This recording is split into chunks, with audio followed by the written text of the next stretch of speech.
ఈరోజు ఇప్పటివరకు జరిగిన ఎన్నికలు ఏ డివిజన్కి వెళ్ళినా ఎక్కడ చూసినా ప్రజల్ని భయభ్రాంతులకు గురి చేస్తున్నారు.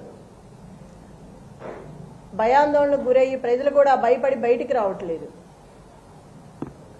ఎవరు వచ్చినా ముందుగానే వాళ్ళని బెదిరిస్తున్నారు. డబుల్ బెడ్రూమ్ ఉంటే క్యాన్సిల్ చేస్తాము, 2000 పింఛన్ ఉంటే కట్ చేస్తాము. ఈ సవేరా ఫంక్షన్ హాల్ దగ్గర 150 మంది కూర్చున్నారు. బీఆర్ఎస్ టేబుల్ ఒక్కడు కూడా వేయనివ్వలేదు. వేసినా కూడా తీసి అవతలకు బారేశారు. ఎవరిని కూర్చొనివ్వలేదు. నేను వెళ్ళి అడిగితే గొడవ పెట్టుకున్నారు. స్కూటీల మీద వెళ్ళే వాళ్ళని కూడా ఆపి పలానా పార్టీకి మీరు కాంగ్రెస్ పార్టీకి వేయండి అని చెప్తున్నారు. ప్రతి ఆటోని జనం ఎక్కించుకొచ్చి అక్కడ 2 నిమిషాలు వాళ్ళతో మాట్లాడి డబ్బులు పంచుతా మీరు కాంగ్రెస్కు ఓటు వేయండి, వెయ్యకపోతే మిమ్మల్ని రేపటి నుంచి బయటికి రానివ్వు అని బెదిరించారు. అది మేము క్వశ్చన్ చేస్తే మమ్మల్ని కూడా మహిళలను చూడకుండా పిచ్చి పిచ్చిగా మాట్లాడారు.